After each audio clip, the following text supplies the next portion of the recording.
السلام علیکم ورحمۃ اللہ وبرکاتہ۔ حاضرین و ناظرین، حلقہ رحمانی آفیشل سے آپ کا میزبان حافظ سید علی احمد مرسلین رحمانی حاضر خدمت ہے۔ حاضرین و ناظرین، آج جس موقع کی مناسبت سے ہم آپ کے سامنے حاضر خدمت ہیں، وہ موقع ہمارے حضور سیدی و جد المرشدی آقائی و مولائی محبوب العارفین سالار حفاظ شیخ القراء ممتاز الاولیاء ممتاز الاصفیاء حضور سیدی و جد المرشدی آقائی و مولائی حضرت قبلہ الحاج الحافظ قاری ممتاز احمد رحمانی چشتی صابری نظامی قادری قلندری نور اللہ مرقدہ العزیز کے 36ویں سالانہ عرس مبارکہ کی تقریب ہے۔ حاضرین و ناظرین، 36 سال کا عرصہ ایک اتنا لمبا عرصہ ہے کہ اس میں 2 نسلیں نوجوان ہو جاتی ہیں، اور انہی نسلوں کو صاحب عرس علیہ رحمہ کی سوانح حیات سے روشناس کرانے کے لیے ہم نے یہ پروگرام انعقاد پذیر کیا ہے۔ ہماری خوش بختی ہے کہ اس وقت اس پروگرام میں جتنے بھی شرکاء ہیں مجھ سمیت، وہ سب صاحب عرس علیہ رحمہ کے بنا کردہ اور قائم کردہ مدرسہ الممتاز مکتبہ رحمانی سے فارغ التحصیل ہیں، اور میں سمجھتا ہوں کہ یہ صاحب عرس علیہ رحمہ کے فیضان کا منہ بولتا ثبوت ہے، اور آپ کی دن اور رات کی مشفقانہ اور مخلصانہ سرگرمی کا منہ بولتا ثبوت ہے کہ آج جتنے بھی اس آن لائن نشست کے شرکاء ہیں، وہ سب اسی مدرسہ الممتاز مکتبہ رحمانی سے فارغ التحصیل ہیں۔ آج کی اس نشست میں ہمارے ساتھ حاضر ہیں محتمم و سرپرست اعلیٰ مدارس رحمانیہ اور اسکولز اور صدر رحمانی ٹرسٹ، اور صاحب عرس علیہ رحمہ کے شاگرد رشید اور آپ کے خلیفہ مجاز محترم و مکرم مشفق و محترم حضرت قبلہ الحاج الحافظ القاری نعمان احمد ممتازی رحمانی دامت برکاتہم العالیہ، اور آپ کے ساتھ اس پروگرام میں ہمارے ساتھ شامل ہیں محترم و مکرم نائب محتمم مدارس رحمانیہ اور شاگرد رشید صاحب عرس علیہ رحمہ محترم حافظ قاری اعجاز الوارث انصاری وارثی ممتازی رحمانی دامت برکاتہم العالیہ۔ تو اب تلاوت قرآن مجید و فرقان حمید کے لیے میں ملتمس ہوں الممتاز مکتبہ رحمانی سے فارغ التحصیل اور اس وقت کراچی کے مشہور و معروف قراء میں جن کا شمار ہوتا ہے، اور ساتھ ساتھ مدارس رحمانیہ کراچی میں شعبہ قرات کے معلم بھی ہیں، اور الممتاز اکیڈمی ملیر شریف کراچی میں شعبہ تجوید و قرات کے بھی معلم ہیں۔ میری مراد حافظ قاری محمد اسامہ فہیم رحمانی سلمہ الباری سے ہے۔ تلاوت قرآن مجید و فرقان حمید پیش فرمائیں۔ اعوذ باللہ من الشیطان الرجیم،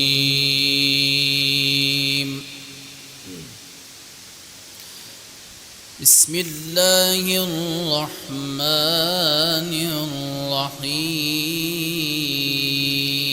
الرحیم، کلا ان کتاب الابرار لفی علیین،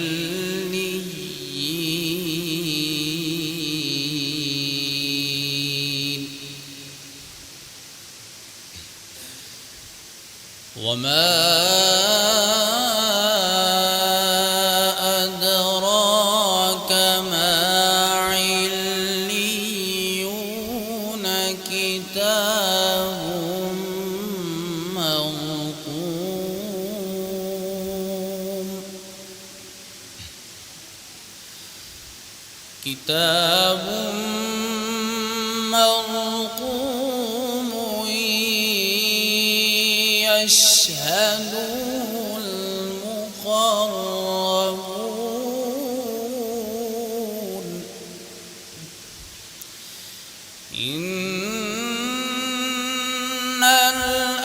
الأبرار لفي نعيم على الأرائك ينظرون بسم الله الرحمن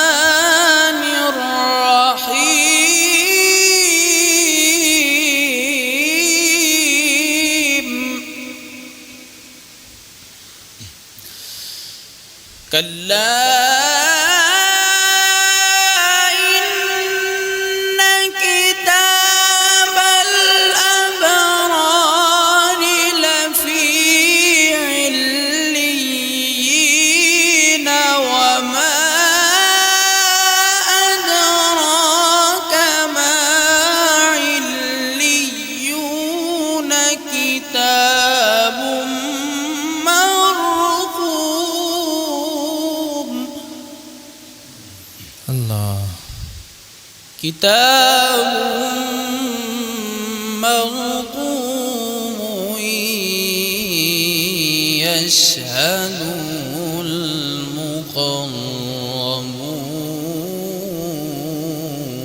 المقربون إن الأبرار لفي نعيم على الأرائك ينظرون تعرف في وجوههم نضرة النعيم اللہ يسقون من رحيق مختوم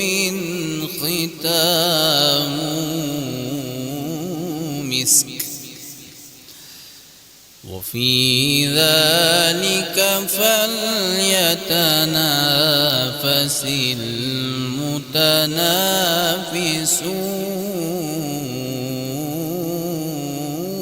المتنافسون على الأرائك ينظرون تعرف في وجوههم نضرة النعيم يسقون من رحيق مختوم ختامه مسك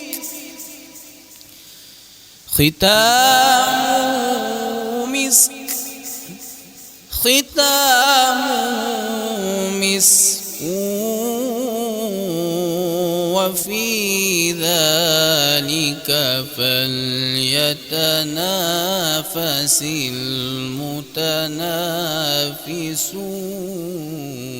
المتنافسون ومزاجه من تسنيم عينا يشرب بها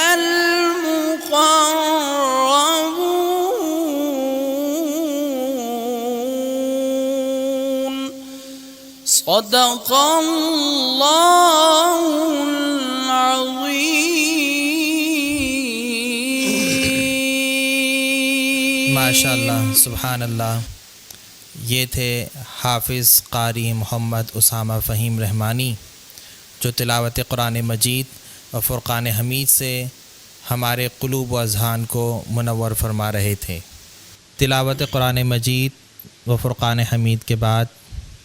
نعت رسول مقبول صلی اللہ علیہ وسلم کے لیے میں ملتمس ہوں الممتاز مکتب رحمانی سے فارغ التحصیل اور اس وقت نعت خوانان حلقہ رحمانی اور بالخصوص کراچی کے مشہور اور معروف ثنا خواں حافظ غلام نبی نقشبندی رحمانی سلمہ سے کہ آپ بارگاہ رسالت مآب صلی اللہ علیہ وسلم میں گلہائے عقیدت پیش فرمائیے۔ صلی علی نبینا صلی علی محمد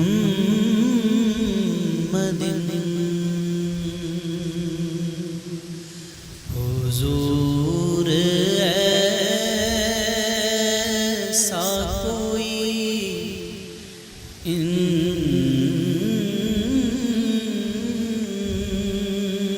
انتظام ہو جائے، حضور ایسا کوئی انتظام ہو جائے، حضور ایسا کوئی انتظام ہو جائے، سلام کے لیے حاضر غلام ہو جائے، سلام کے لیے حاضر غلام ہو جائے،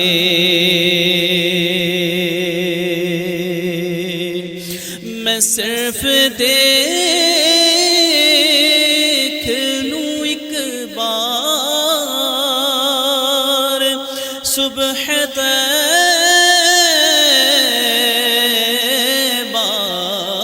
کو،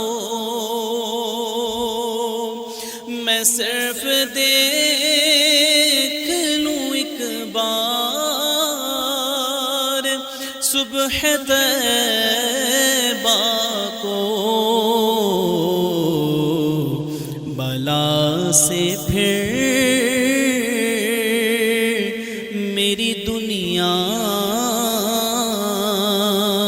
میں شام ہو جائے،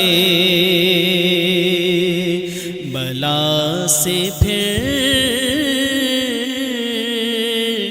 میری دنیا میں شام ہو جائے، حضور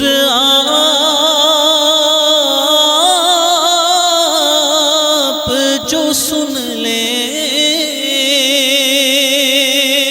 تو بات بن جائے، حضور آپ جو سن لیں تو بات بن جائے، حضور آپ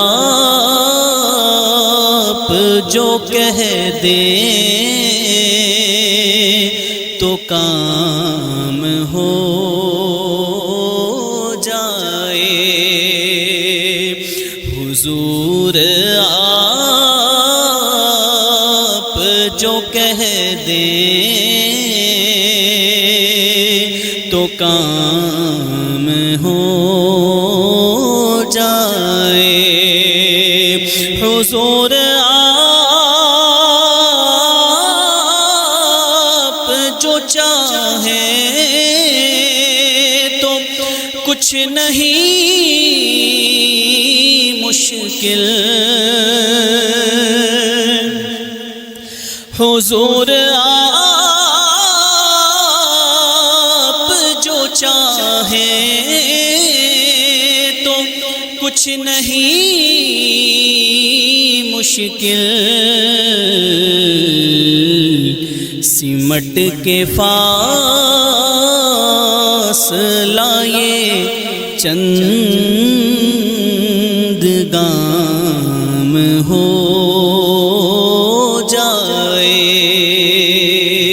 سمٹ کے فاصلہ یہ چند گام ہو جائے اور مزہ تو جب ہے فرشتے یہ قبر میں کہہ دیں سبیح مدحت خیر الانام ہو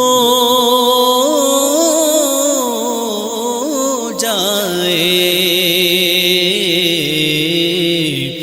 سلام کے لیے حاضر غلام ہو جائے ماشاء اللہ سبحان اللہ. یہ تھے حافظ غلام نبی نقشبندی رحمانی سلمہ الباری. حاضرین و ناظرین، تلاوت قرآن مجید و فرقان حمید اور نعت رسول مقبول صلی اللہ علیہ وسلم کے بعد اب ہم صاحب عرس علیہ رحمہ کے ان شاگردوں سے جنہوں نے آپ کی دن اور رات کی صحبت اختیار کی، آپ کی صحبت سے فیض حاصل کیا، ان سے ہم صاحب عرس علیہ رحمہ کے حوالے سے کچھ سوالات کریں گے اور اس کی روشنی میں صاحب عرس علیہ رحمہ کی سوانح حیات سے اپنے قلوب و اذہان کو منور کریں گے.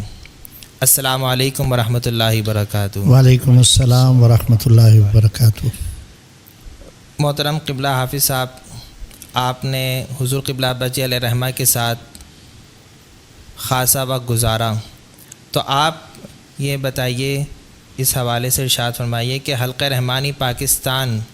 کی بنیاد کب رکھی گئی اور اس حلقہ رحمانی کے فروغ میں حضور قبلہ ابا جی علیہ رحمہ کا کیا کردار رہا؟ الحمدللہ رب العالمین والصلاة والسلام علی سید الانبیاء والمرسلین وعلی آلہ الطیبین الطاہرین وعلی آلہ وصحبہ ومن تبعہم بإحسان الی یوم الدین. اما بعد، آپ نے جو سوال کیا ہے وہ حلقہ رحمانی کی ابتدا کے حوالے سے ہے. تو حلقہ رحمانی کی ابتدا تو سہارنپور شریف میں ہمارے جو جد المرشد کے پیر و مرشد جو بانی سلسلہ رحمانی ہیں اور جن کا تعلق چشتیہ، صابریہ، قدوسیہ شاخ سے تھا اور جن کا نام نامی اس میں گرامی حضرت خواجہ صوفی شاہ محمد انعام الرحمن قدوسی صابری سہارنپوری رحمۃ اللہ تعالیٰ علیہ ہے. یہ حلقہ رحمانی تو اصل میں آپ کی نسبت سے ہی رحمانی ہے، آپ کے نام کی نسبت سے، اور اس کی ابتدا تو ظاہر ہے کہ ان کی ذات بابرکات سے ہے. جی. ان کے جو محبوب خلیفہ اور ان کے مرید خاص اور پاکستان میں آپ کی طرف سے سلسلہ رحمانی کو فروغ دینے والے، یا یوں کہہ لیں کہ پاکستان میں سلسلہ رحمانی کے بانی حضرت خواجہ محبوب رحمانی، حضرت خواجہ صوفی شاہ محمد فاروق رحمانی رحمۃ اللہ تعالی علیہ کی ذات بابرکات ہے. اور پھر ظاہر ہے کہ آپ نے حلقہ رحمانی کو فروغ دینے میں پاکستان میں بڑی خدمات انجام دی، اور آپ ہی کے دم قدم سے یہ سلسلہ رحمانی پاکستان کے اندر فروغ پایا. آپ کے بے شمار مریدین تھے، اور پاکستان کے تقریباً تمام بڑے شہروں کے اندر آپ کے مریدین کا ایک سلسلہ جو ہے وہ قائم و دائم ہے ماشاءاللہ. اور اسی سلسلے میں پھر آپ نے اس حلقے کو فروغ دینے کے لیے اپنے خلفاء میں اپنے مریدین کے اندر بہت سے لوگوں کو اجازت و خلافت عطا فرمائی تھی. ان میں ایک نمایاں نام جو تھا وہ صاحب عرس حضرت محبوب العارفین اوتاد زمانہ شہباز قلندر قطب الارشاد گل رحمانی میرے سیدی و سندی آقائی و مولائی حضرت قبلہ الحاج حافظ قاری ممتاز احمد رحمانی رحمۃ اللہ تعالیٰ علیہ کا نام نامی اس میں گرامی ہے. تو یوں یہ کہیے کہ حلقہ رحمانی کی ابتدا تو وہاں سے ہوئی، لیکن اس کو پھیلانے کے اندر یہاں پاکستان میں حضرت خواجہ محبوب رحمانی رحمۃ اللہ علیہ کا کردار، اور ان کے خلفاء کے اندر ایک نمایاں نام صاحب عرس علیہ رحمہ کا ہے کہ جنہوں نے حلقہ رحمانی کو وسعت دینے میں اور اس کو پھیلانے میں ایک نمایاں کردار ادا کیا. صحیح. جی ماشاءاللہ حضور قبلہ حافظ صاحب، آپ نے اس حوالے سے بہت اچھی روشنی ڈالی. اور اب چلتے ہیں اگلے مہمان کی طرف، تو وہ ہیں حضرت قبلہ حافظ قاری اعجاز الوارث ممتازی رحمانی دامت برکاتہم العالیہ. آپ یہ بتائیں کہ حضور قبلہ ابا جی علیہ رحمہ، ان کے بچپن کے خوبصورت لمحات وہ کیسے گزرے، اس حوالے سے ہمارے ناظرین کو بتائیں کہ ان خوبصورت لمحات کی یادیں جو حضور قبلہ ابا جی علیہ رحمہ کبھی شیئر کرتے ہوں، اپنے شاگردوں کو بتاتے ہوں، وہ خوبصورت لمحات کیا ہیں؟ بسم اللہ الرحمن الرحیم، نحمدہ ونصلی ونسلم علی رسولہ الکریم. بہت شکریہ حافظ سید علی احمد مرسلی رحمانی کہ آپ نے حضور سیدی و مرشدی آقائی و مولائی محبوب العارفین حضرت قبلہ وکعبہ الحاج الحافظ القاری ممتاز احمد رحمانی چشتی صابری نظامی قادری قلندری نور اللہ مرقدہ العزیز کے 36ویں سالانہ عرس مبارک کے موقع پر اس خصوصی نشست کا اہتمام کیا، جو سوشل میڈیا کے توسط سے عام سامعین و ناظرین تک جا رہی ہے. اور یقیناً یہ نشریات صاحب عرس علیہ رحمہ کی حیات طیبہ، آپ کی خدمات جلیلہ، آپ کے اوصاف حمیدہ کو سمجھنے میں بہت مددگار ثابت ہوگی انشاءاللہ. اب آپ نے جو سوال کیا ہے کہ صاحب عرس علیہ رحمہ کے ابتدائی حالات، تو اس کے حوالے سے میں یہ عرض کروں کہ ہمارے حضور قبلہ ابا جی علیہ رحمہ، جن کو ہم بڑی محبت کے ساتھ ابا جی کے نام سے جانتے اور پہچانتے ہیں، پکارتے ہیں، اور جس سے مراد ہماری صاحب عرس حضرت قاری ممتاز احمد رحمانی علیہ رحمہ کی ذات والا صفات ہوتی ہے. جی. آپ کی ولادت باسعادت انڈیا کے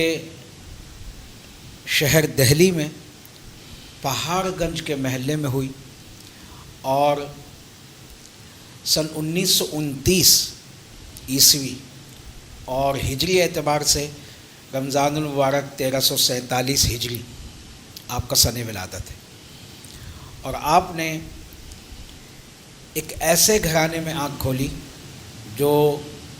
بزرگوں سے نسبت رکھنے والا، محبت کرنے والا گھرانہ تھا، ماشاء اللہ، اور حسب و نسب کے اعتبار سے ایک ممتاز حیثیت کا حامل تھا۔ ماشاء اللہ، آپ کے آبا و اجداد عرب سے ہجرت کر کے یہاں ہندوستان تشریف لائے تھے، اور پھر مختلف مقامات سے ہوتے ہوئے دہلی منتقل ہو گئے تھے، یہاں سکونت اختیار فرمائی، اور ددیال کی طرف سے آپ کا جو نسب ہے وہ قریشی ہے، اور ننیال کی طرف سے آپ کا سلسلہ نسب خلیفہ اول امیر المومنین حضرت سیدنا ابوبکر صدیق رضی اللہ تعالیٰ عنہ سے ملتا ہے۔ تو اس اعتبار سے آپ قریشی صدیقی ہیں۔ ماشاء اللہ، تو یہ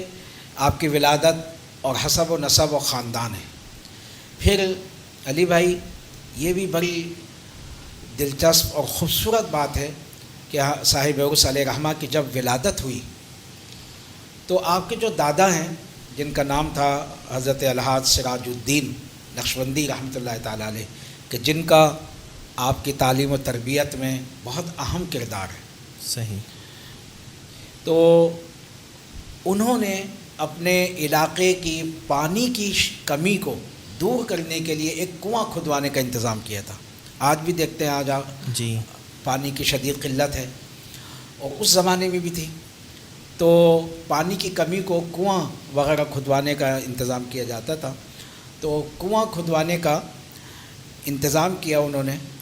تو کئی روز ہو گئے تھے لیکن کنویں سے پانی جاری نہیں ہو رہا تھا۔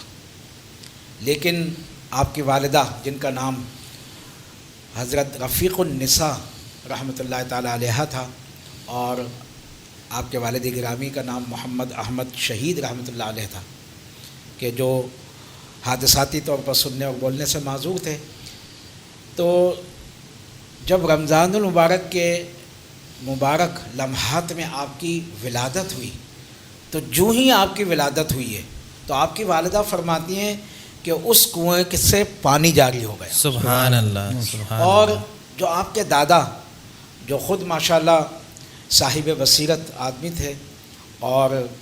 دینی اور علمی رجحان رکھنے والی شخصیت تھے، اپنے علاقے کی مسجد کے متولی بھی تھے، تو انہوں نے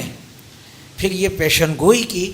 کہ ہمارے خاندان میں پیدا ہونے والا یہ بچہ بڑا مبارک ہے، سبحان اور اللہ، انشاءاللہ الرحمن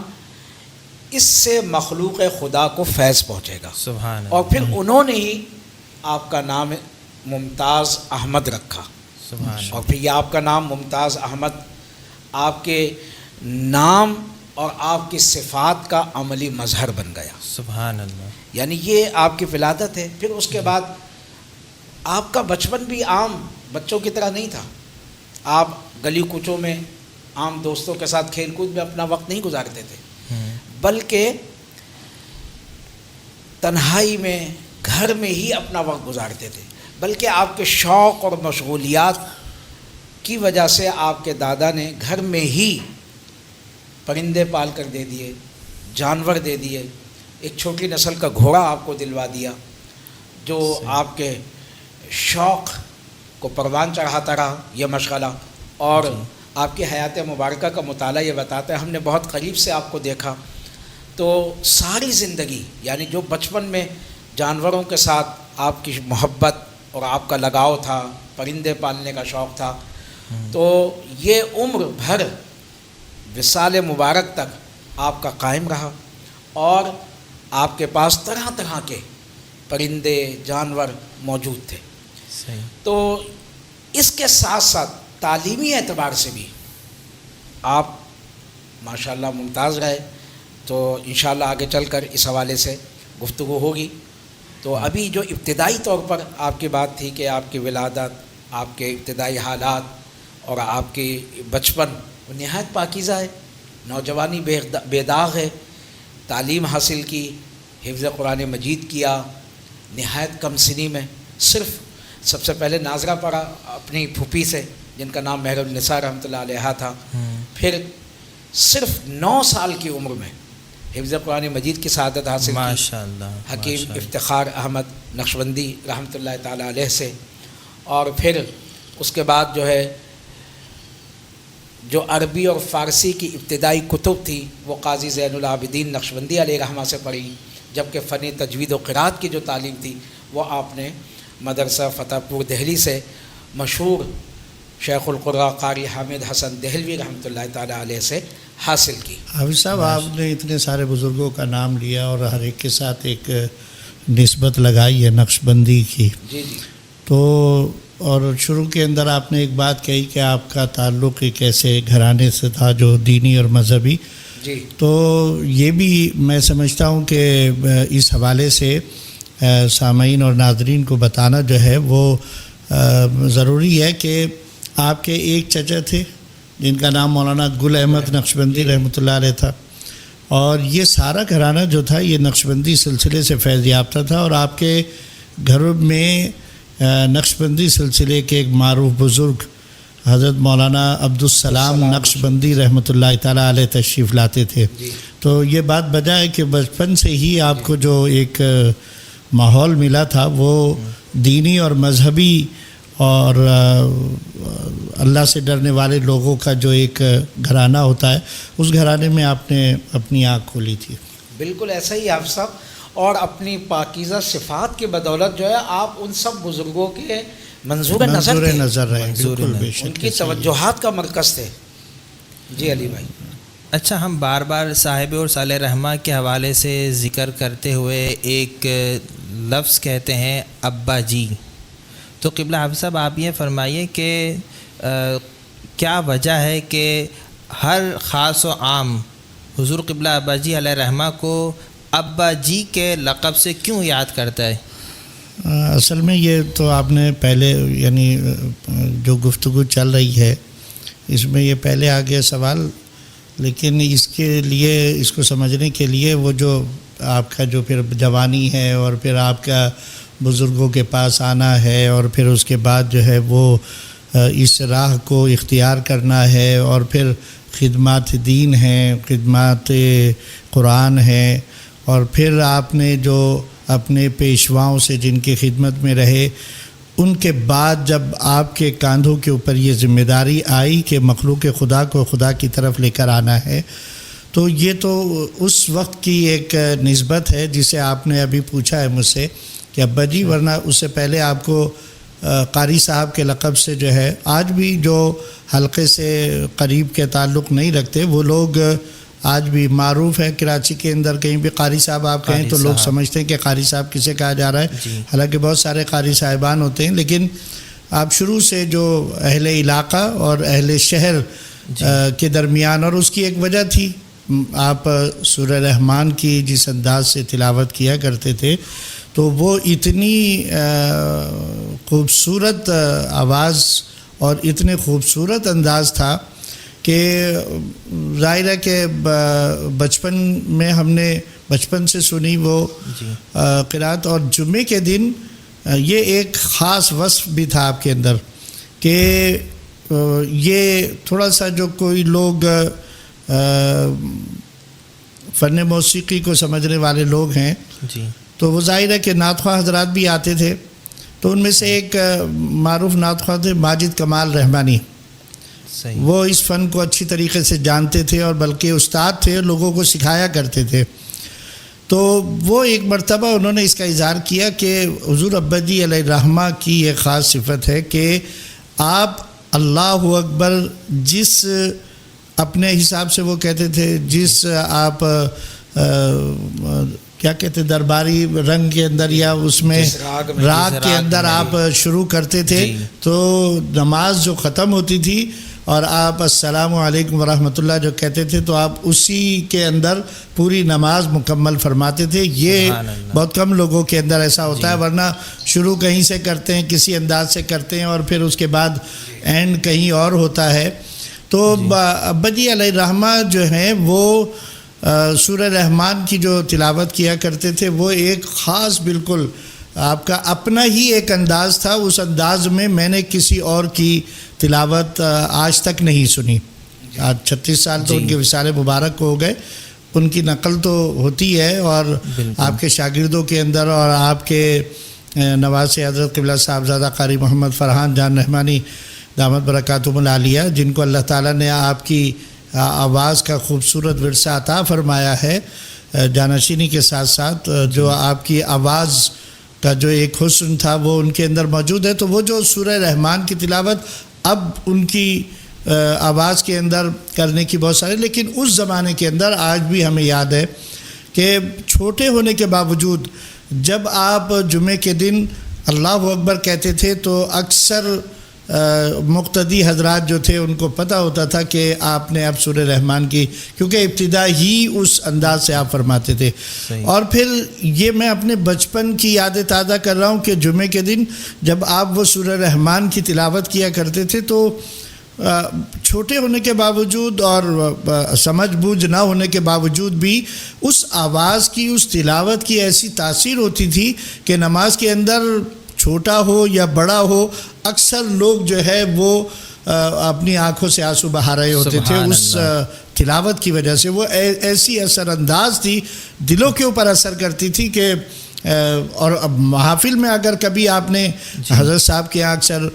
بڑی محافل جو ہوتی تھی اس میں ختم شریف آپ ہی پڑھتے تھے، تو آپ اگر اس میں تو لوگوں کی چیخیں نکلتی تھیں۔ آج بھی ریکارڈنگ اس بات کی گواہ ہے کہ جب آپ سورہ رحمان کی تلاوت فرمایا کرتے تھے لوگوں سے برداشت نہیں ہوتا تھا۔ تو یہ تو ایک کیفیت تھی کہ جس کی وجہ سے آپ کو قاری صاحب کے لقب سے سارا علاقہ جانتا تھا۔ لیکن یہ ابا جی علیہ الرحمہ جو یا ابا جی جو کہنا شروع ہوئے، یہ اصل میں جو آپ کی طبیعت کے اندر ایک نرمی بھی کوٹ کوٹ کر بھری ہوئی تھی، نرمی تھی، پیار تھا، محبت تھی شاگردوں کے ساتھ، مریدین کے ساتھ، اہل حلقہ کے ساتھ، وہ نرمی اور شفقت جو ہے وہ کسی ایک باپ کے اندر جو ہو سکتی ہے اولاد کے لیے، تو وہ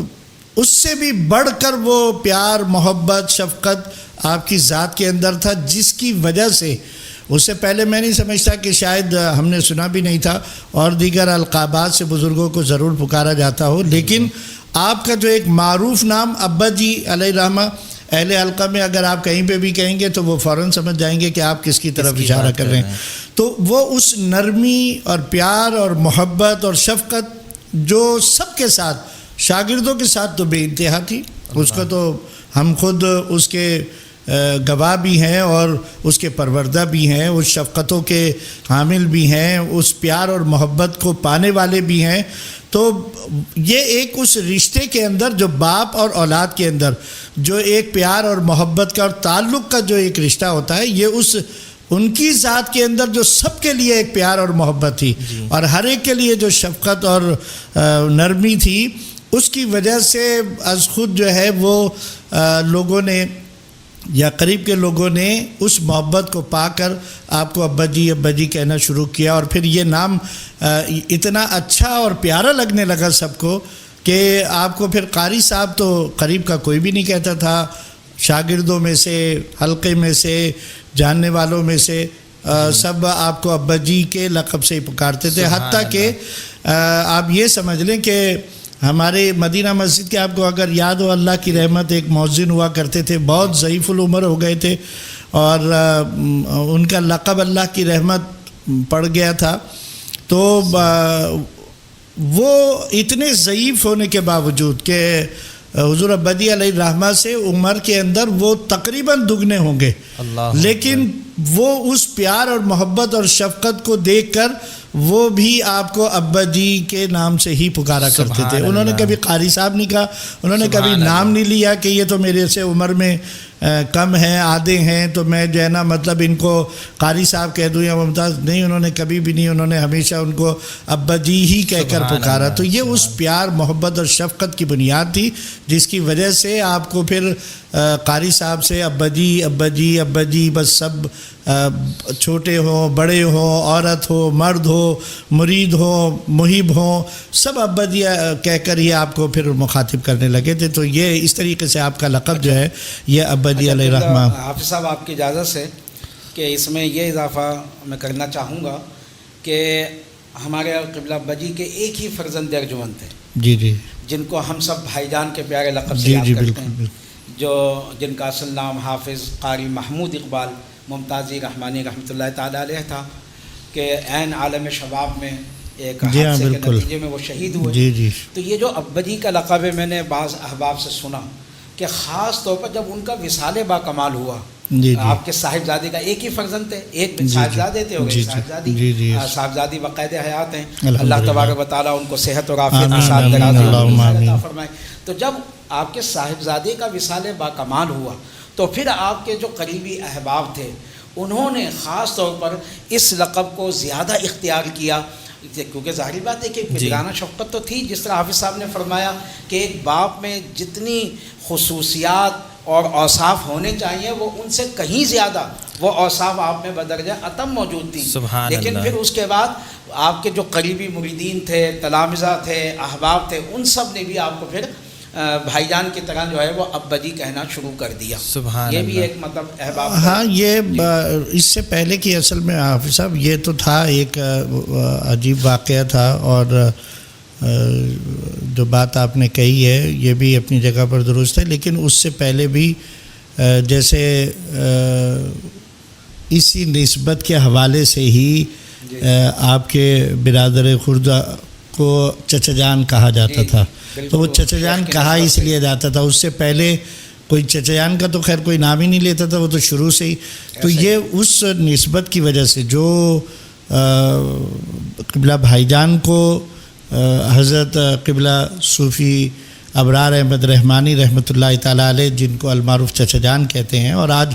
سبھی اس نسبت ہی کے یہ فیضان ہے، تو وہ بھائی جان کے چچا جان تھے اور یہ بھائی جان کے ابا جی تھے. تو اس لیے بھائی جان کے ساتھ جو لوگ بیٹھا کرتے تھے نا یہ وصال کے بعد ان کی حیات کے اندر، تو وہ جب بھائی جان ظاہر ہے کہ ان کے تو والد تھے تو وہ کہتے ابا جی تھے، تو بھائی جان کی صحبت کے اندر جو بیٹھنے والے تھے نا وہ اس نسبت کو، اس پیار اور محبت کو دیکھ کر بھائی جان کی صحبت میں بیٹھنے والے لوگوں نے پہلے ہی ابا جی کہنا شروع کر دیا تھا، اور اسی نسبت کی وجہ سے چچا جان کو چچا جان کہنا شروع کر دیا تھا. تو وہ اس نسبت کی ان کی حیات کے اندر ہی بعد وفات تو اگر اس کو اختیار کرتے تو پھر تو وہ تو مطلب پھر حلقہ بہت زیادہ وسیع ہوا تھا. تو اس وسعت کی وجہ سے پھر جتنے بھی لوگ قریب آئے وہ سارے ہی، نیا مرید بھی ہو تو وہ بھی ابا جی کہتا تھا، پرانے والے تو بھائی جان کی وجہ سے کہ بھائی جان کی صحبت میں بیٹھتے تھے تو وہ جب بھی کبھی بات کرتے تھے دو القاب لیتے تھے. ایک تو وہ کہتے تھے سائیں، ابا جی کو جو ہے نا جب بھی کبھی اپنے دوستوں میں اور ان میں بیٹھا کرتے تھے تو وہ کہتے تھے یار سائیں نے یہ کہا، اپنے والد محترم کو سائیں. ایک یہ لقب لیتے تھے اور ایک ابا جی کہا کرتے تھے. تو ان کی صحبت میں جو لوگ جو حلقے کے پرانے احباب تھے وہ سارے کے سارے جو ہے نا وہ ابا جی ہی کہنا شروع کر دیا تھا انہوں نے اس وقت سے ہی. لیکن یہ چونکہ وصال کے وقت، جیسے آپ نے ابھی وصال کے بعد کی جو بات کی ہے، تو وہ اس وقت حلقے کو ایک قربانی ہوتی ہے نا، اتنی بڑی قربانی دی تھی تو اللہ نے اس کا صلہ یہ دیا کہ پھر حلقہ جو ہے وہ بہت تیزی سے فروغ پایا، اور پھر جو بھی آتا تھا تو وہ دیکھتا تھا کہ بھئی یہ بھی ابا جی کہہ رہے ہیں، یہ بھی ابا جی کہہ رہے ہیں، یہ بھی، تو وہ پھر ابا جی ہی آپ کا لقب، تو اس لیے زیادہ وہ معروف ہوا. یہ تھی اصل بات. اچھا یہ بتائیں کہ جس طرح ابھی قبلہ حافظ جی نے بتایا کہ آپ کی پیدائش جو ہے، قبلہ ابا جی علیہ رحمہ کی پیدائش تو انڈیا کی ہے، جی جی، تو یہ پاکستان بنا اور پھر کیا واقعات ہوئے کہ قبلہ ابا جی علیہ رحمہ نے یہاں پر ہجرت کی؟ تو ہجرت پاکستان کے موقع پر قبلہ ابا جی علیہ رحمہ نے کن حالات میں یہاں پاکستان ہجرت کی، اور آپ کے اہل خانہ کا اس وقت کیا حال تھا، اور ابتدائی طور پر کہاں آپ نے سکونت اختیار دیکھیں؟ ایک تو فرمائی؟ بات یہ ہے کہ آج بھی ہم یہ کہتے ہیں کہ جو حالات ہیں ابھی موجودہ جی پاکستان کے، اور اس میں خاص طور سے ابھی انڈیا کے ساتھ جو ہمارے حالات چل رہے ہیں، تو ہم یہ کہتے ہیں کہ وہ لوگ اب بہت کم رہ گئے جنہوں نے پاکستان بنتے وقت کے حالات کو دیکھا تھا اور قربانیاں دی تھیں، اور وہ جس انداز سے اپنے پورے بھرے گھر کو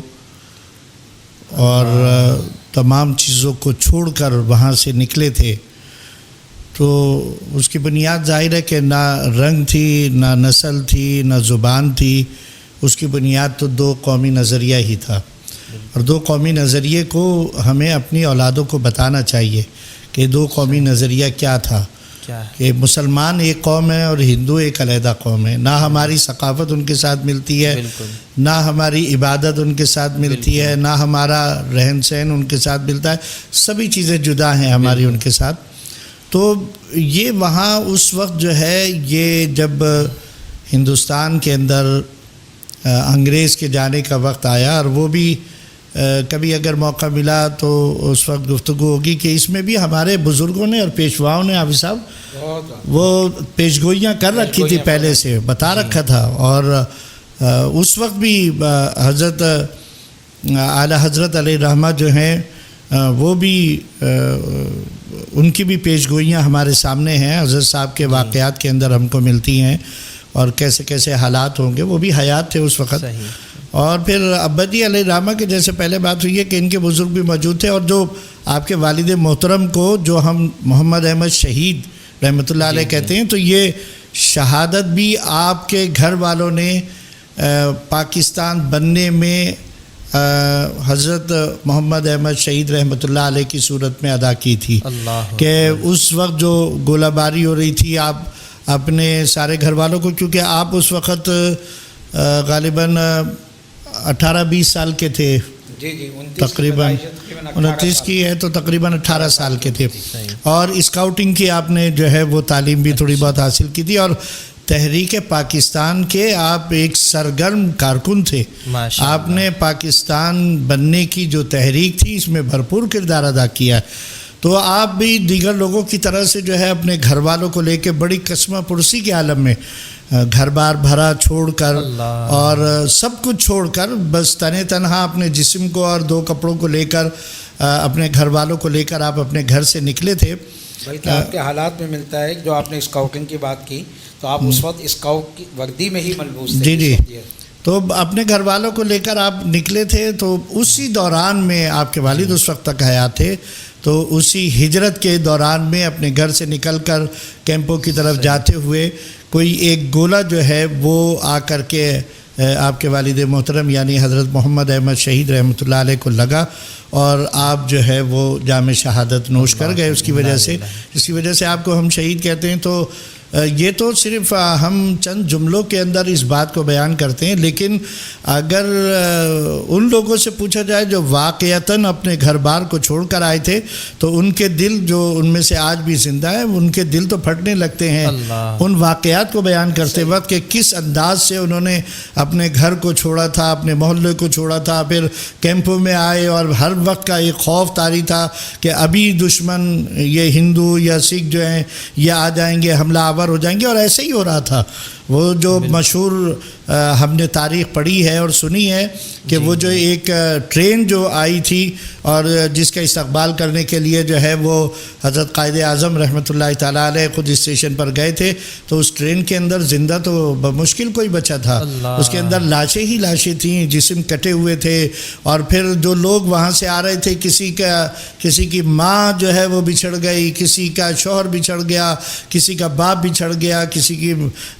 بیوی بچھڑ گئی، کسی کی بیٹی بچھڑ گئی، اور آج تک بھی وہ لوگ یاد کرتے ہیں، ان کا کوئی سراغ نہیں پتہ چلا۔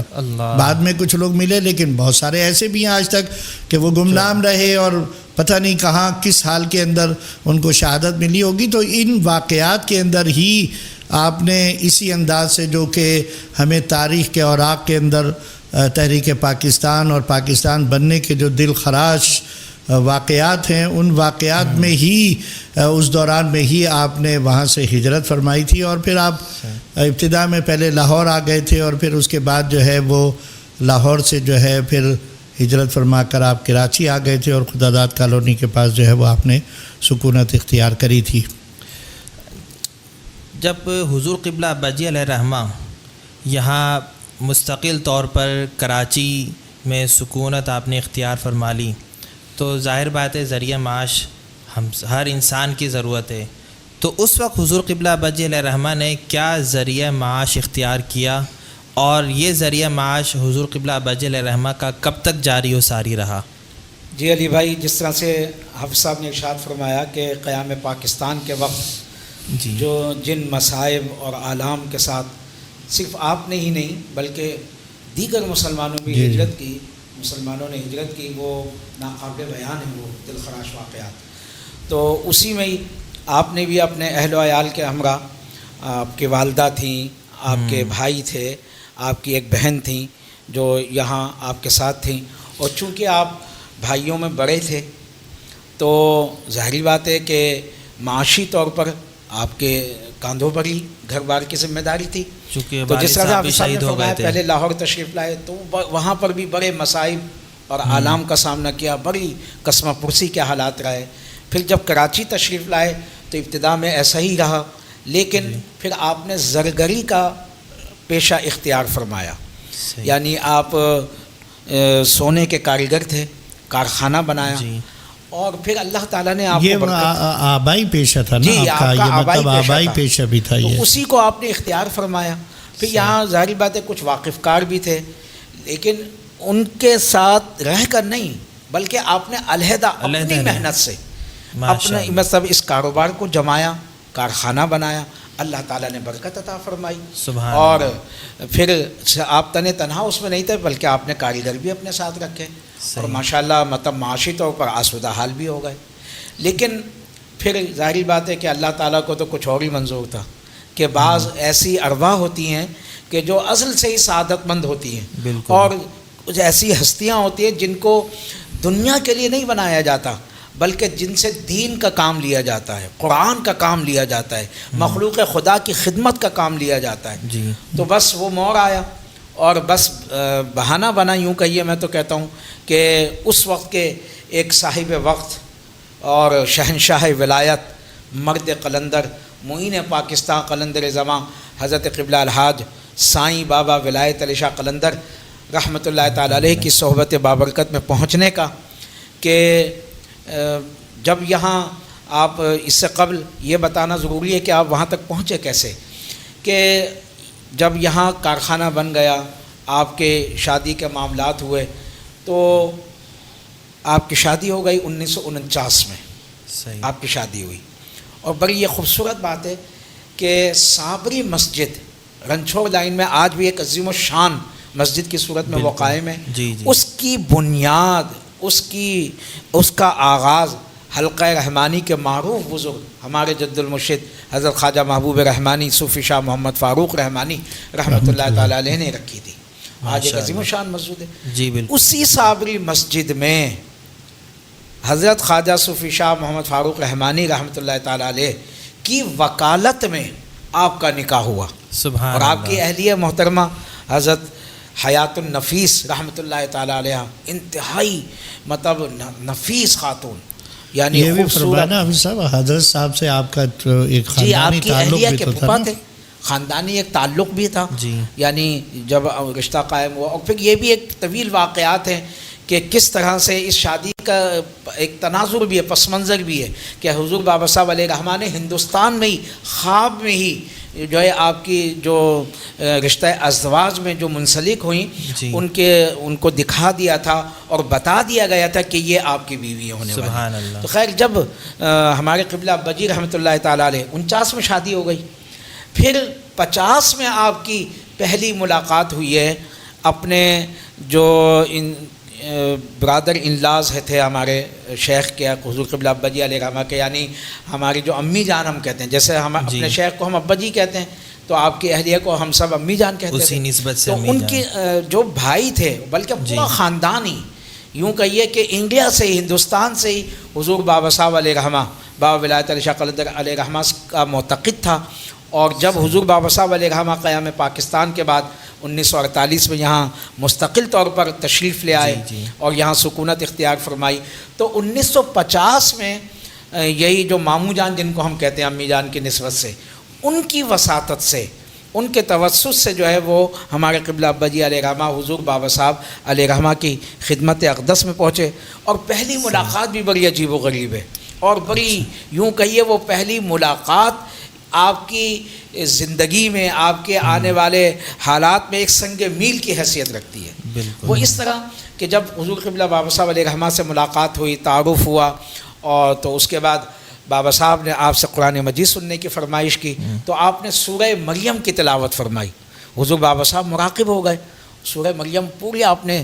سماعت فرمائی، اور پھر حافظ اس صاحب یہاں یہ بھی ذرا سا جی اس بات کا بھی اظہار کرتے نا، بابا صاحب خود بھی کیونکہ نام تو جو ہے نا وہ پیچھے رہ گیا، اور آپ کی جو عرفیت ہے جی اس سے آپ مشہور ہوئے ہیں، تو بابا صاحب خود بھی تو حافظ جی قرآن جی تھے خود نا؟ بھی حافظ قرآن تھے، اصل نام تو حافظ نور احمد انصاری ہے،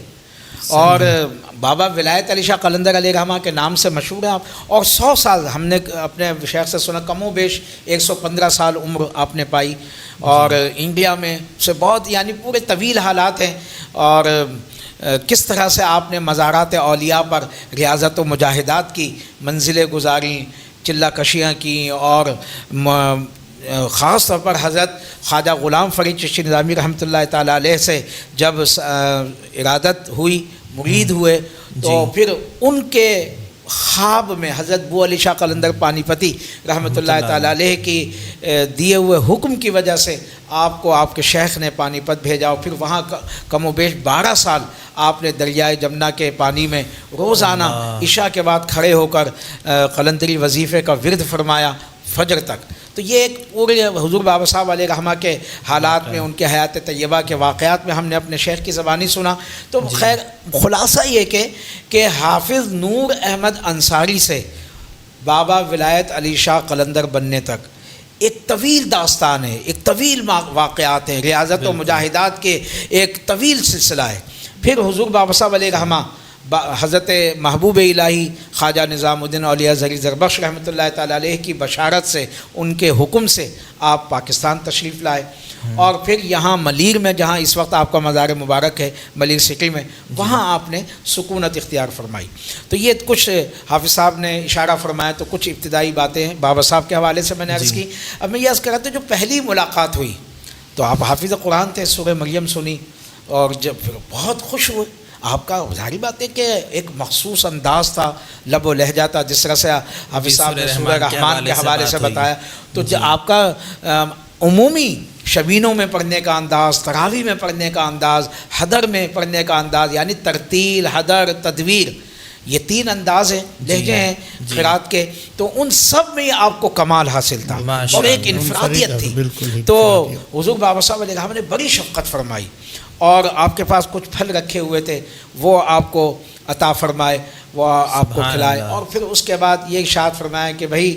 فقیر کے پاس کبھی کبھی آ جایا کرو، فقیروں کے پاس آنے سے فائدہ ہی ہوتا ہے، نقصان نہیں ہوتا۔ یہ پہلی ملاقات تھی حضور بابا صاحب علیہ رحمہ سے، ہمارے شیخ کی، حضرت قاری ممتاز احمد رحمانی علیہ رحمہ کی، اور پھر اس کے بعد ملاقاتوں کا سلسلہ شروع ہوا،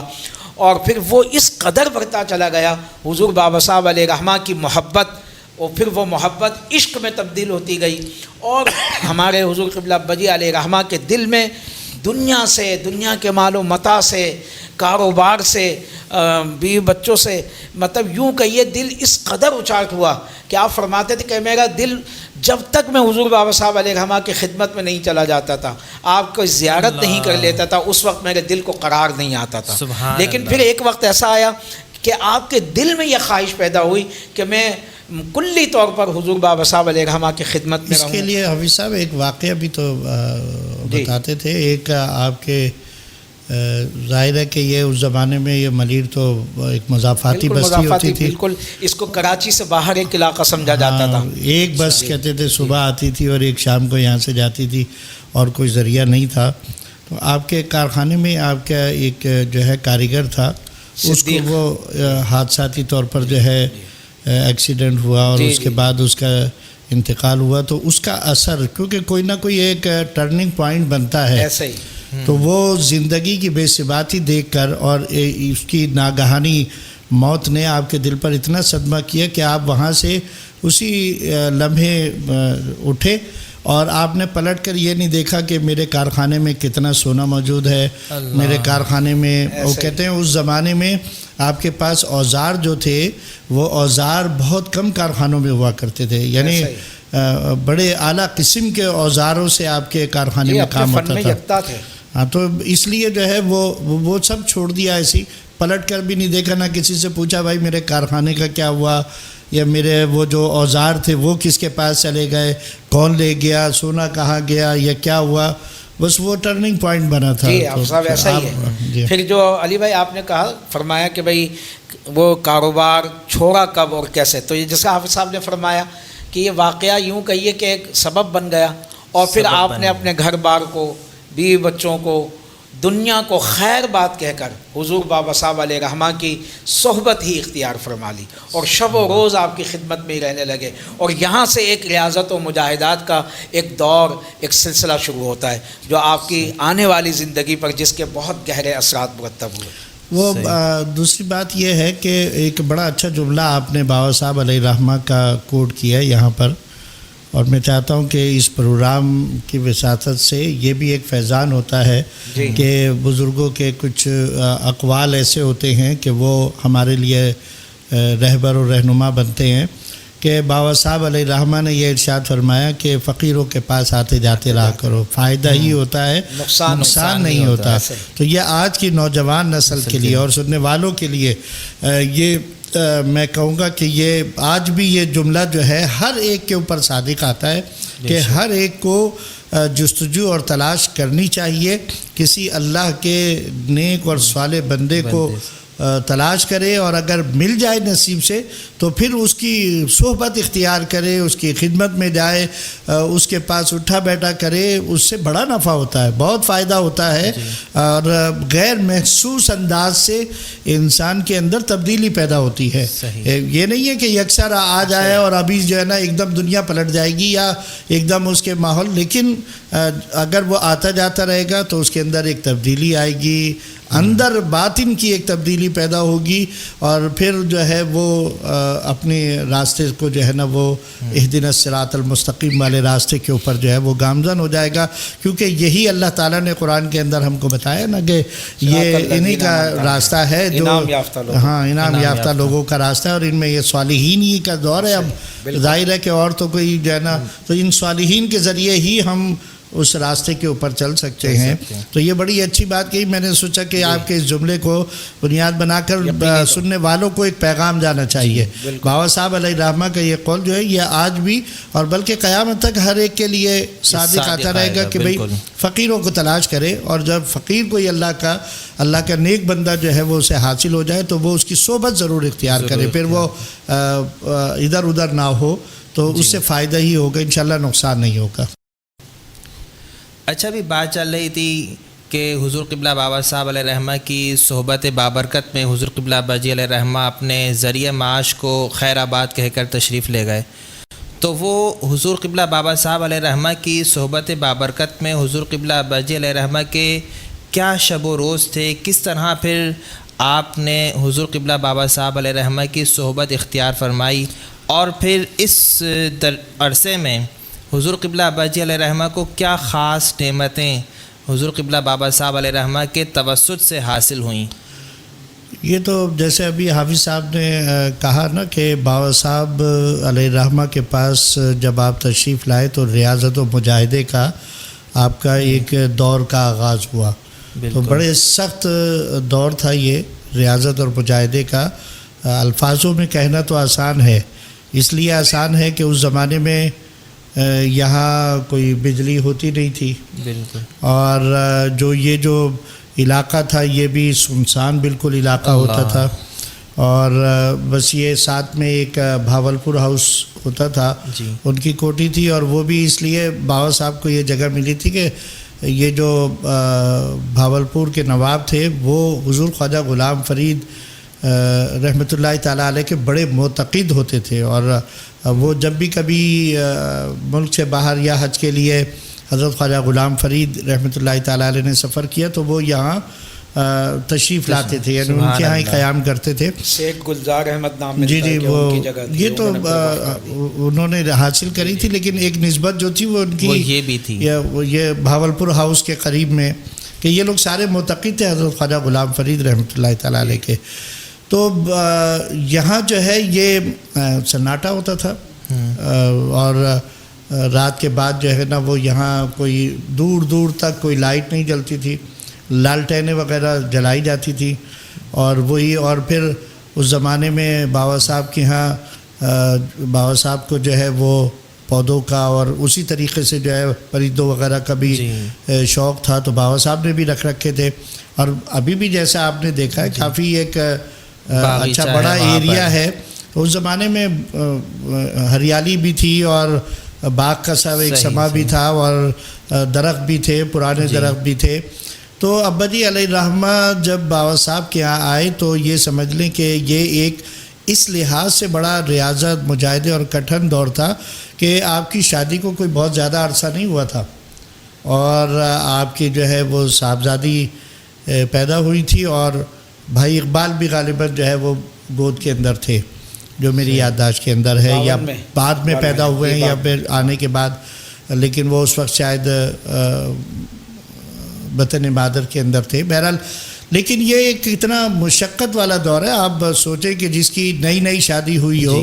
سال 2 سال ہوئے ہوں شادی کو، 49 میں ہوئی ہے اور شاید 50-51 میں جو ہے نا آپ آ گئے بابا صاحب علیہ الرحمہ کے پاس اور پھر سب کچھ چھوڑ دیا. خدا داد کالونی میں سارے گھر والے ہیں، اہلیہ ہیں، چھوٹی بیٹی ہے اور والدہ ہیں، بھائی بھی چھوٹے ہیں، کام کرنے کے ابھی لائق بھی نہیں ہیں، اور پھر آپ سب کچھ چھوڑ کر بابا صاحب کے، تو یہی ایک بہت بڑا مجاہدہ تھا کہ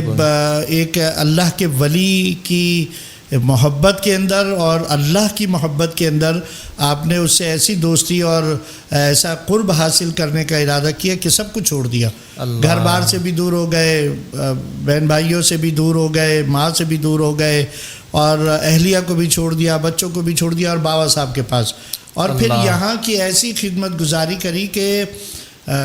مسجد کے اندر اذان دینا ہو تو وہ آپ دیں گے، اور امامت کرنی ہے تو وہ آپ نے کروانی ہے، مسجد کی صفائی کرنی ہے تو وہ آپ کے ذمے ہے، پھر جو پورے جو احاطہ تھا اس کی صفائی ہے وہ آپ نے کرنی ہے، پودوں کو پانی دینا ہے. کوئی پانی دینے کے لیے کوئی موٹریں نہیں لگی ہوئی تھیں، کنواں تھا تو آپ پانی کھینچا کرتے تھے اس سے، اور پانی کھینچ کر کے جو ہے وہ ایک ٹنکی سی تھی اس کے اندر ڈالتے تھے اور اس کے ذریعے سے پھر جو ہے وہ پودوں کے اندر جو ہے وہاں سے پانی جو ہے وہ پہنچایا جاتا تھا. تو یہ سارے کام جو ہے تنہا. اور پھر لنگر پکانا ہے تو وہ بھی آپ کی ذمہ داری ہوتی تھی، لنگر کھلانا ہے تو وہ بھی آپ کی ذمہ داری، اور پھر مغرب کے بعد حلقہ ذکر جو آپ کی حیات میں ہمیشہ پھر رہا تو وہ بابا صاحب کے یہاں سے ہی شروع ہو گیا تھا. تو بابا صاحب کے یہاں وہ محفل ہوتی تھی، مغرب کے بعد حلقہ ذکر ہوتا تھا، وہ بھی آپ نے منعقد کرنا ہے. رمضان آ گئے تو اس کے اندر جو ہے تراویح بھی آپ نے پڑھانی ہے. اور سب سے بڑھ کر پھر یہ تھا کہ خود بابا صاحب کی خدمت گزاری، یہ سب سے بڑی ایک اللہ کے ولی، اور وہ بھی وہ جو قلندر وقت تھے کہ وہ جب مراقبے میں بیٹھا کرتے تھے تو گھنٹوں ایک ہی نشست کے اندر ان کے جسم میں حرکت بھی نہیں ہوتی تھی. اور پھر جب کوئی اتنا اللہ کے عشق میں اور محبت کے اندر مستغرق رہنے والا ہو تو اس سے تو آنکھیں ملانا بھی لوگوں کے لیے مشکل ہوتا ہے. وہ تو آپ ایک چادر ڈال لیا کرتے تھے،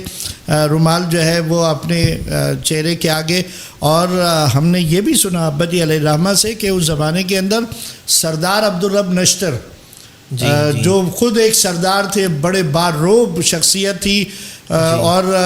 آواز کے اندر بڑا کڑک ان کا لہجہ تھا، لیکن کہتے جب بابا صاحب کی خدمت میں وہ آیا کرتے تھے تو ان کی بھی آواز حلق میں دب جایا کرتی تھی.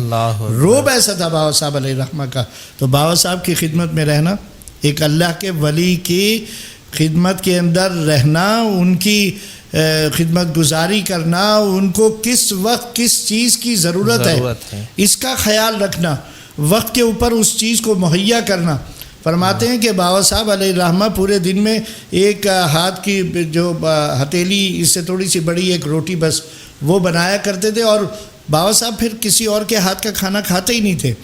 وہ ابا جی علیہ الرحمہ کے ہاتھ کا پکا ہوا ہی، اور روٹی بھی آپ کے ہاتھ کی. اور فرماتے تھے وہ بھی تھوڑی سی دبیز یعنی موٹی ہوتی تھی، لیکن اس کو موٹی ہو تو بھائی کچی ہو جائے گی نا اندر سے. تو فرماتے تھے کہ وہ اس کا یہ بھی خیال رکھنا ہوتا تھا کہ وہ اندر تک سے سکی بھی ہونی چاہیے، اور سکانے کے اندر بھی یعنی اس کے جو اندر سے پکانے کے لیے یہ بھی خیال رکھنا پڑتا تھا کہ اس کے اندر کوئی کالا دھبا بھی ذرا سا نہیں آنا چاہیے، جلا ہوا ذرا سا حصہ نہیں. یہ تو بڑا مشکل کام ہے نا. بہت ہی مشکل کام آج کل ہے تو جو ہے نا گھر کے اندر خواتین جو ہے جب روٹی بناتی ہیں تو وہ تو بھائی جل بھی جاتی ہے, کبھی نیچے سے جلی بھی ہوتی ہے, ایک سائڈ جل جاتی ہے. فرماتے ایک بھی دبا نہیں ہوتا تھا, اور پتلی روٹی تو پھر بھی آسان ہوتی ہے نا پکانا, جی وہ تو آسانی سے پک جاتی ہے, لیکن موٹی روٹی ہو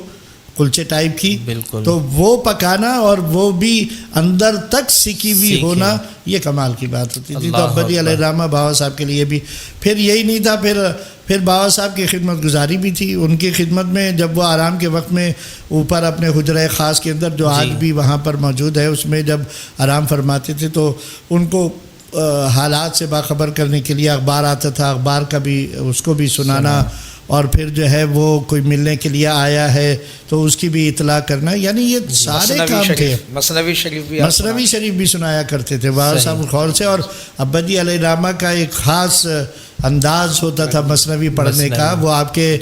بعض اوقات جو ہے وہ ارشادات کے اندر آپ مولانا روم علیہ الرحمہ کی مثنوی کے اشعار جو ہے وہ بڑے پیارے انداز میں دل کو چھو لینے والا انداز ہوتا تھا, اور بے اختیار لوگوں کے چیخ نکلتی تھی جب آپ مثنوی کے اشعار پڑھا کرتے تھے. تو بہت پیارا انداز ہوتا تھا. وہ ایک خاص انداز ہے, مثنوی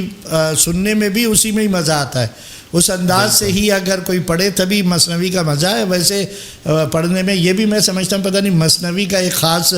جو ہم سب ایک علیحدہ ہی طریقہ ہے پڑھنے کا, یہ بھی اللہ کی طرف سے, مطلب جس طرح قرآن پاک کا ایک طریقہ لہجہ ہے, ایک لہجہ ہے, اس لہجے سے عربی لہجہ ہے, عربی زبان کے اندر ہے, یہ فارسی میں, لیکن پڑھنے کا اپنا ایک لہجہ ہے. آپ اس سے ہٹ کر کوئی وہ اشعار پڑھے جو ہم سے نہیں پڑھے جاتے, ہم جو ہے نا وہ ویسے ہی تحت اللفظ کے انداز کے اندر جب ہم پڑھتے ہیں تو وہ مزہ نہیں دیتا. لیکن اگر مثنوی کو اس کے انداز کے اندر کوئی اگر اس کا شعر پڑھے نا تو پھر وہ اپنا, تو بابا صاحب وہ بھی سنا کرتے تھے, ذوق سے سنا کرتے تھے. انداز بڑا محبوب تھا ہمارے ابا جی کا, یہ ترنم کے ساتھ پڑھنا بڑا محبوب تھا. جمعے کے اندر جمعے کی بھی تیاری کرنی ہے, مسجد کی صفائی بھی کرنی ہے. اچھا پھر اس کے ساتھ ساتھ ایک اور جو بات تھی وہ یہ تھی, ابا جی علیہ الرحمہ خود فرمایا کرتے تھے کہ بیٹا سردیوں کے دن ہوتے تھے تو کوئی ہمارے لیے کوئی بستر, کوئی کمرہ, کوئی جگہ کوئی خاص نہیں ہوتی تھی. مسجد ہی میں ہم جو ہے مسجد کی صف اوڑھ کر لیٹتے تھے, اور سرہانے کے لیے جو ہے نا ایک اینٹ جو ہے نا وہ اس کے نیچے رکھ لیا کرتے تھے, اسی کو سرہانہ بنا لیا کرتے تھے.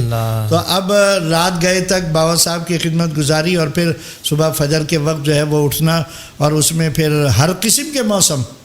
اور پھر یہی نہیں, پھر بابا صاحب علیہ الرحمہ سیاد بھی آپ اکثر جو ہے وہ حضرت شاہ عبد اللطیف المعروف حضرت امام بری سرکار رحمۃ اللہ تعالیٰ علیہ کے بھی آپ کا چلہ موجود ہے, تو آپ وہاں پر بھی جا کے مہینوں رہا کرتے تھے. حضرت بابا صاحب بابا فرید الدین گنج شکر رحمۃ اللہ علیہ پاک پتن شریف میں بھی آپ کا چلہ موجود تھا. ہندوستان کے اندر حضرت محبوب الہی کی خانقاہ میں بھی آپ کا حجرہ موجود تھا, چلہ آپ وہاں کیا کرتے تھے. اور آج بھی لوگ وہاں پرانے لوگ جو ہے وہ جانتے ہیں کہ یہ حجرہ کس کے نام سے موسوم ہے اور کون یہاں چلہ کش ہوا کرتا تھا. تو بابا صاحب تو تشریف لے جاتے تھے, اور کبھی کبھی ہفتے میں ایسا بھی ہوتا تھا ایک آدھ دن کے لیے دو آپ سے بڑے عقیدت مند تھے, دونوں کا نام ایک ہی تھا, گلزار, تو چھوٹے گلزار اور بڑے گلزار کے نام سے موسوم کیا کرتے تھے. تو ان کی جو ہے وہ وہاں انہوں نے بھی بابا صاحب کے لیے ایک حجرہ رکھا ہوا تھا, تو کبھی کبھی بابا صاحب وہاں بھی تشریف لے جاتے تھے. تو آپ کی غیر موجودگی کے اندر تمام چیزوں کا خیال کرنا اور ان کو اسی طریقے سے انجام دینا جیسے بابا صاحب کی موجودگی میں وہ سارے کام, یعنی حلقہ بھی ہونا, لنگر بھی بننا, دال روٹی کا لنگر ہوتا تھا. 17ویں شریف جو ہے وہ آپ کے یہاں خاص طور سے اس میں گوشت وغیرہ کا لنگر ہوا کرتا تھا. یہ پکانا بھی اور کھلانا بھی, آنے والوں کو بھی دیکھنا, پودوں کا بھی خیال کرنا, درختوں کو بھی پانی دینا, مسجد کے لیے بھی پانی اور وضو کا بندوبست کرنا, تمام چیزیں جو ایک یہ بڑا مشقت والا دور تھا آپ کا. بہت ریاضت اور مشقت آپ نے اس دور کے اندر فرمائی ہے. اور پھر ہمارے حضور قبلہ چچا جان علیہ رحمہ فرماتے ہیں کہ آپ اپنے ساتھ اپنے دونوں بھائیوں کو بھی, لیکن ظاہر ہے کہ گھر بھی تھا, والدہ بھی تھیں, بہن بھی تھی, اہلیہ بھی تھیں, بچے بھی تھے. تو بڑے چچا جان جو ہے وہ تو آتے تھے اور ٹھہرتے تھے, چلے جاتے تھے. چھوٹے چچا جان نے وہاں کافی وقت بسر کیا ہے ان کے ساتھ. چھوٹے بھی تھے, بہت چھوٹے تھے, تو بابا صاحب کے پاس ان کو رکھا. اور خود بھی فرمایا کرتے تھے بجی علیہ الرحمہ کے ارشادات کے اندر ہے وہ معروف آپ کا جو بیان ہے رحمانی بیان، جو آج بھی جی رحمانی بندے، اور اس کے اندر جو آپ نے وضاحتیں فرمائی ہیں، اور جی اس کے اندر کہا ہے کہ انسان وہی ہے جو اپنے لیے اچھا سمجھے، تو اپنے بھائی کے لیے بھی میں اپنے بھائی کو بھی وہاں پر لے کر گیا اور سرکار بابا صاحب کی خدمت میں رکھا، تو وہ اسی طریقے سے ان کے ساتھ شانہ بشانہ ان کے جی ہاتھ بٹایا کرتے تھے، اسکول بھی جاتے تھے پڑھنے کے لیے، تو وہ بڑا مشقت والا دور تھا، اور میں سمجھتا ہوں کہ اسی دور کے اندر بلکہ ابا جی علیہ الرحمہ نے خود بتایا کہ بابا صاحب نے ایک مرتبہ سوال کیا کہ بیٹا یہ بتاؤ کہ جو اس راہ کا مسافر ہے اسے راستے کا پتہ ہونا اچھا ہے یا نہ پتہ ہونا اچھا ہے؟ تو آپ تھوڑی دیر خاموش رہے، اس کے بعد فرمایا کہ حضور نہ پتہ ہونا ہی اچھا ہوگا، تو فرمایا کہ ہاں مسافر کو، چونکہ انسان جلد باز ہے، بالکل، تو قرآن پاک میں قرآن میں بھی اللہ قرآن تعالیٰ نے فرمایا ہے نا، جی کان الانسان ہاں عجولا، وکان سورہ 21ویں پارے کے اندر جو ہے 22ویں میں 21ویں میں جو ہے نا ویسے، تو وہ جو ہے مطلب جلد باز ہے انسان، تو اگر اسے منزل کا پتہ ہوگا نا، یا اسے پتہ ہوگا کہ میں اس راہ میں اب کہاں تک پہنچ گیا، جی تو جلد باز ہے وہ وہیں رک جائے گا، وہ آگے نہیں بڑھے گا، تو اس لیے اس کی منزل کا نہ پتہ ہونا، تو یہ ریاضت اور مجاہدے جو ہیں یہ روحانی دنیا کے اندر ترقی منازل کے لیے بہت ضروری ہیں، اور ہر کام جو ہے وہ آج بھی خانقاہوں کے اندر جو لوگ خدمات انجام دیتے ہیں جی ان کو ان خدمات کے عوض میں ان کے اندر کی باطن کی صفائی ہوتی ہے، تو اس باطن کی صفائی کے لیے خانقاہیں ہیں ہی، اسی لیے خانقاہوں کے اندر آپ نے پڑھے ساری تاریخ، کبھی بھی کسی بھی خانقاہ کی اٹھا کے پڑھ لیں، کسی دور کی پڑھ لیں، تو وہاں جو خانقاہوں کے اندر جو فقراء رہتے تھے، آج وہ دور وہ انداز نہیں ہے، لیکن ہیں تو مریدین آج بھی ہیں نا، خانقاہوں سے تعلق رکھتے ہیں، ان کی ذمہ داری ہوتی ہے، کسی کی لنگر کھانے کی ذمہ داری ہے، کسی کی برتن دھونے کی ذمہ داری ہے، کسی کی صفائی کرنے کی ذمہ داری ہے، جی کسی کی لنگر کھلانے کی ذمہ داری ہے، تو یہ اسی طریقے سے خانقاہوں میں، بس فرق یہ ہے کہ وہاں اس وقت وہ لوگ اپنی باطن کی صفائی کے لیے چلا کش رہتے تھے، تو ان کے لیے منتخب کی جاتی تھی، تمہاری یہ ذمہ داری ہے، تمہاری یہ ذمہ داری ہے، ان کو کچھ نہ کچھ اللہ کا اسم بتا دیا جاتا تھا، نمازوں کی پابندی ہوتی تھی، اور پھر اس کے بعد یہ تو اب دور بدل گیا، یعنی اس راہ کے اندر بھی اب یہ سمجھا جانے لگا کہ اللہ معاف کرے کہ جو اس منزل کے مسافر ہیں وہ تو بس ایسے اللہ کے عشق و محبت کے اندر ہیں، ان کو یہ تو ایک حصہ اس کا ہوتا تھا، قلندری مشرب ہوتا تھا، جو عشق و محبت میں اتنے بہہ جاتے تھے، اتنے محو ہو جاتے تھے کہ ان کو اپنے تن کا ہی ہوش نہیں ہوتا تھا، تو وہ لوگ ظاہر ہے جب تن کا ہوش نہیں ہے تو شریعت نے بھی مکلف نہیں کیا انہیں، بالکل پھر نماز وغیرہ کے، لیکن باقی لوگ جو کہتے ہیں بھائی ہم فلاں جو ہے نا ہم ادھر نماز، یہ سب باتیں جو ہیں یہ اس کا تصوف سے کوئی تعلق نہیں ہے، اس کا سلاسل کے بزرگوں سے کوئی تعلق نہیں ہے، ان کی پوری حیات اٹھا کر پڑھ لیں، وہ لوگ تو راتوں کے شب بیدار ہوا کرتے تھے، اور راتوں کو اٹھ کر عبادت کیا کرتے تھے، تہجد اور نوافل ادا کیا کرتے تھے، ان کا ایک باقاعدہ ان کا ایک نظام تھا، خانقاہ نظام ہوتا تھا، اس میں ذکر و اذکار بھی ہوتا تھا، اس میں نوافل بھی ہوتے تھے، اس میں رات کی شب بیداریاں بھی ہوتی تھیں، اس میں خانقاہ کی خدمت گزاری بھی ہوتی تھی، اور یہ سارے کام اس انداز سے نہ صحیح دوسرے انداز سے ہمارے ابا جی علیہ الرحمہ نے یہ سارے کام کیے، اور یہ سارے امور کو انجام دیا، اور پھر جو ہے اب جو ہے وہ دوسرے انداز سے ہے کہ بھئی خانقاہوں میں چلہ کشی نہیں ہے، لیکن مریدین کو جو یہ خدمات سپرد کی جاتی ہیں، اور آج بھی اگر کوئی اپنے مرشد کے خانقاہ میں اور ان کے آستانے کے اوپر اگر خدمت انجام دیتا ہے تو وہ یہ اچھی طرح اپنے ذہن کے اندر رکھے کہ ان کی تعلیم یہ نہیں ہے کہ آپ نماز روزے کو چھوڑ کر اور جو ہے نا بس پھر جو ہے وہ بس خانقاہ کا اس کے ساتھ ساتھ پھر خانقاہ کی خدمت گزاری ہے، اولین شریعت ہے، شریعت کے اوپر پابندی کرتے تھے، اور اس کے بعد پھر خانقاہ کی، تو یہ ابا جی علیہ الرحمہ کا ایک بڑا مشقت والا دور ہے جو بابا صاحب علیہ الرحمہ کے، اور پھر جیسے یہ بھی اس کا ایک خاصہ ہے، اور یہ شاید ضروری بھی ہوتا ہے اس راہ کے اندر کہ جو وہاں اور جو دیگر احباب تھے ان کی طرف سے کوئی آپ کے لیے کوئی نرم گوشہ یا کوئی اچھی جو ہے وہ رویش اور رویہ نہیں ہوتا تھا وہاں رہنے کے باوجود، اور پھر یعنی اس کو اگر میں یہ کہوں کہ جو بابا صاحب علیہ الرحمہ کے حوالے سے بابا صاحب نے ایک مرتبہ آپ سے فرمایا، کسی بات کے اوپر غصہ بھی کیا، اور تو فرمایا کہ بھائی جو برداشت کر لے، یہ دل توڑنے کے لیے ہوتا تھا، بابا جی علیہ الرحمہ نے فرمایا کہ بعض دفعہ ایسا ہوتا تھا کہ باوا صاحب علیہ الرحمہ جو ہے نا وہ ایسا جملہ ارشاد فرماتے تھے، لیکن یہ ایک اصلاح کا ایک ذریعہ تھا، دل توڑنے کے لیے ضروری ہے، جب تک دل نہیں ٹوٹتا بالکل تو رب اس دل کے اندر سماتا نہیں ہے. ٹوٹا ہوا دل رب کا عرش ہے،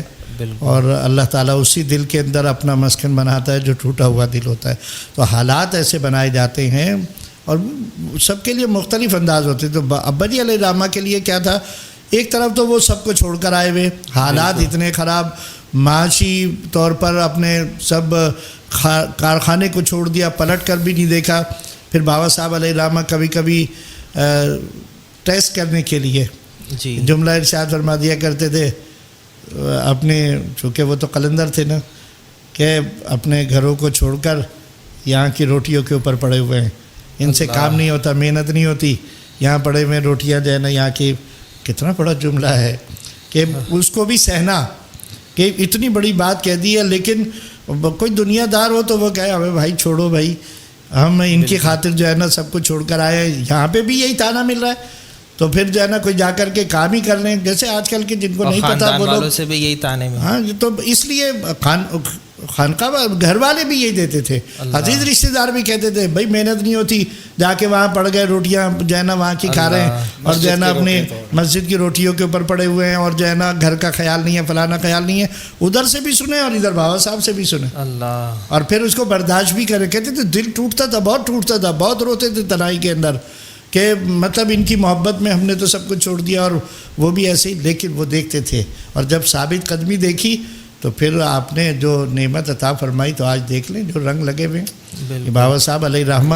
کی جو ہے وہ ابتدائی جو ابا جی علیہ الرحمہ کے ساتھ محنت ہے جی، اور جو آپ کی باطن کی صفائی اور باطن کے اندر جو آپ کو نعمت عطا فرمائی باوا صاحب نے، جس کا اظہار آگے اگر آپ گفتگو کریں گے، جو باوا صاحب علیہ الرحمہ کا سفر اور پھر جو آپ کے وصال کے وقت کے حالات ہیں اس کے اندر آپ کو بتائیں گے کہ وہ جو ہے نا یہ باطنی نعمت یہ جو ہے باوا صاحب نے ابا جی علیہ الرحمہ کو پھر عطا فرمائی، اور اس کا اظہار آج آپ دیکھ لیں. جتنے بھی رنگ لگے ہوئے ہیں یہ تو پکا ہوا پھل تھا، پھر جو جانا تھا کسی کے پاس اور وہ اس نے اس کو جو ہے نا پالش کرنا تھا، اور جو ہے نا پھر تو باوا صاحب علیہ الرحمہ نے ابا جی علیہ الرحمہ کی یہ ریاضت مجاہدوں کے ذریعے سے یہ بڑی سخت ایک دور گزروایا. اور پھر سب سے بڑی نعمت تو یہ کہ میں سمجھتا ہوں جو آپ کے حج کا واقعہ ہے جانے کا کس انداز سے، اور اس سے پہلے جو ہے ظاہر ہے کہ کہتے ہیں وہ ایک جو ہے رات کی تنہائی تھی، باوا صاحب بھی تشریف لے گئے تھے سیٹھ گلزار کے ہاں، تو وہاں تھے نہیں اور تاریکی اور اندھیرا ہوتا تھا، تو مسجد میں لالٹین جل رہی تھی، تو آپ لیٹے ہوئے تھے تو سامنے ایک تغرا لگا ہوا تھا، اس پہ گنبد خضرا تھا، تو آپ کا دل بھر آیا. اللہ، اور اور آپ کے دل میں یہ خیال آیا کہ چھوٹے سے تھے تو دادا جان یہ کہتے تھے آپ کے سراج الدین قریشی نقشبندی رحمۃ اللہ تعالیٰ علیہ، وہ کہتے تھے کہ بیٹا ہم تمہیں حج پر لے کر چلیں گے. تو ان کی بات یاد آئی. ظاہر تنہائی ہو، سناٹا ہو، کوئی دل کا درد سننے والا نہ ہو، تو اس عالم کے اندر اگر کسی کا دل بھر آئے گا، اور باوا صاحب بھی نہیں تھے، باوا صاحب سیٹھ گلزار کے یہاں گئے ہوئے تھے، تو آپ کا دل بھر آیا اور آپ کو پرانی یاد آئی اس تغرے کو دیکھ کر کہ دادا جان تو کہتے تھے کہ حج پر لے کر جائیں گے، اور اب تو ظاہری اسباب تو کچھ بھی نہیں ہے، اب تو کارخانہ بھی نہیں ہے، کوئی ذریعہ معاش بھی نہیں ہے، کوئی اور ساتھی اور ہمدم بھی ایسا نہیں ہے، تو ہم تو جا نہیں سکتے، کیسے جائیں گے؟ تو پھر آپ نے وہ بے ساختہ جو ہے وہ آپ نے ایک نعتیہ کلام جو ہے وہ آپ نے موضوع کیا. اس وقت آپ کے نبی جی دکھا دو دیار مدینہ، تو غم ہجر میں جل رہا ہے یہ سینہ. اچھا حافظ صاحب، ماشاءاللہ آپ نے جس کلام کی طرف اشارہ فرمایا، تو میں چاہوں گا کہ گفتگو کو آگے بڑھانے سے پہلے ہمارے ساتھ موجود ہیں حلقہ رحمانی کے معروف بزرگ معروف ثنا خاں حافظ غلام نبی نقشبندی رحمانی. یہ اگر اپنی خوبصورت آواز میں اس کلام کو جو ہمارے شیخ نے حضور قبلہ ابا جی علیہ الرحمہ نے بارگاہ رسالت مآب صلی اللہ علیہ وسلم میں پیش کیا، اور میں سمجھتا ہوں کہ وہی کلام بارگاہ رسالت میں آپ صلی اللہ علیہ وسلم اتنا محبوب اور مقبول ہوا بے کہ شک، پھر بے شک۔ اس کی برکت سے آپ کو حج بیت اللہ کی سعادت بے حاصل ہوئی. شک، انشاءاللہ وہ بالکل، واقعہ آگے بالکل. بیان جی، کریں گے، جی. لیکن جی. اس سے پہلے حافظ غلام نبی جی، جی. نقشبندی رحمانی سے ملتمس ہوں کہ وہ اس کلام کو پیش کرنے کی سعادت حاصل فرمائیں.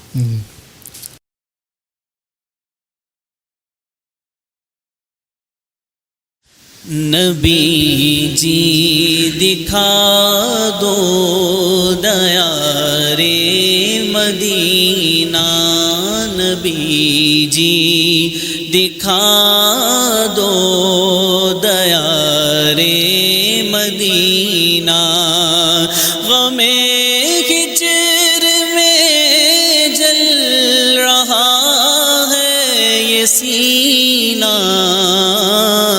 نبی جی دکھا دو دیا رے مدینہ، محبت ہو سچی یقین بھی ہو کامل، محبت ہو سچی یقین بھی ہو کامل، تو پہنچے گا ایک دن دیار مدینہ، نبی جی دکھا دو دیار مدینہ، نبی جی دکھا دو دیار مدینہ، تمنا ہے آنکھیں ملوں در پہ جا کر، تمنا ہے آنکھیں ملوں در پہ جا کر، کہ روشن ہو جس سے، کہ روشن ہو جس سے میرا قلب و سینہ، نبی جی دکھا دو دیار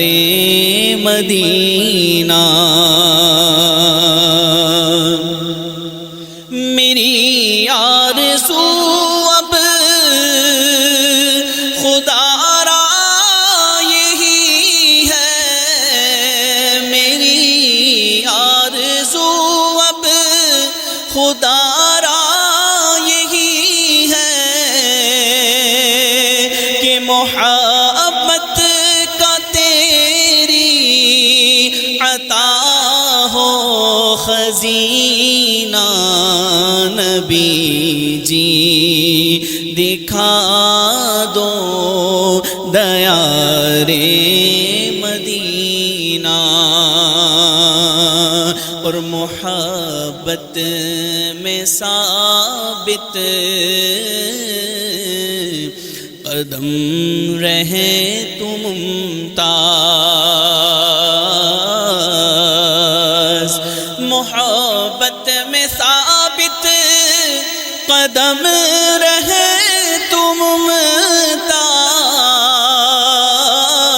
دکھائیں گے جلوہ بھی شاہ مدینہ، نبی جی دکھا دو دیار